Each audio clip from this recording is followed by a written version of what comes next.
പരലോകത്ത് ശഫാഅത്തിന് വേണ്ടി എല്ലാവരും തടിച്ചുകൂടുമ്പോ, എല്ലാവരും ശുപാർശക്ക് വേണ്ടി അംബിയാ മുർസലുകളെ സമീപിക്കുമ്പോ, ആദമിനെ സമീപിക്കുമ്പോ, സ്വർഗത്തിൽ വിലക്കപ്പെട്ട കനി തിന്നതിന്റെ പാപഭാരത്താൽ, അതിന്റെ ഖേദഭാരത്താൽ ആദം നബി ഒഴിഞ്ഞു മാറുമ്പോ, നൂഹ് നബി ഒഴിഞ്ഞു മാറുമ്പോ, ദുർമാർഗിയായ മകന് വേണ്ടി പ്രാർത്ഥിച്ചതിന്റെ ഖേദത്താൽ ഒഴിഞ്ഞു മാറുമ്പോ, ഇബ്രാഹിം ഒഴിഞ്ഞു മാറുമ്പോ, മൂസാ നബി ഒഴിഞ്ഞു മാറുമ്പോ, ഈസാ നബി കാരണം പറയാതെ ഒഴിഞ്ഞു മാറുമ്പോ, പരിശുദ്ധ റസൂൽ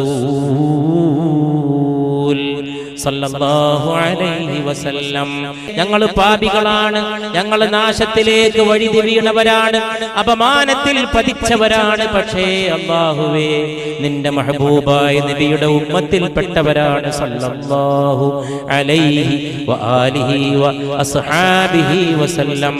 വിചാരണ തുടങ്ങാതെ മഹ്ശറയിൽ ചെയ്തുപോയ പാപത്തിന്റെ തോതനുസരിച്ച് വയർപ്പിൽ കുളിച്ച് മനുഷ്യ സമുദായം നിൽക്കുമ്പോ, ഓരോരുത്തരുടെ പാപത്തിന്റെ തോതിൽ വിയർപ്പിൽ നിൽക്കുമ്പോ, നൂലുബന്ധമില്ലാതെ ആളുകളെ മഹ്ശറയിൽ ഒരുമിച്ച് കൂട്ടുമെന്ന് പരിശുദ്ധ റസൂൽ സല്ലല്ലാഹു അലാ മുഹമ്മദ് സല്ലല്ലാഹു അലൈഹി വസല്ലം.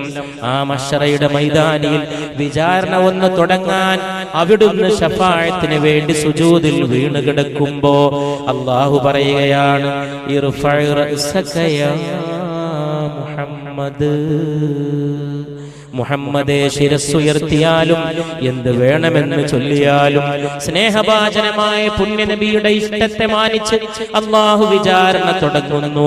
രണ്ടാമതും അവിടുന്ന് നരകത്തിൽ നിന്ന് സ്വർഗത്തിലേക്ക് വലിയ ദോഷങ്ങളില്ലാതെ ചെറിയ ദോഷങ്ങളിൽ നിന്ന് രക്ഷപ്പെടാൻ സാധിക്കുന്നവരെ അവിടുത്തെ ശഫാഅത്ത് കൊണ്ട് രക്ഷപ്പെടുത്തുകയാണ് പരിശുദ്ധ റസൂൽ സല്ലല്ലാഹു അലൈഹി വസല്ലം.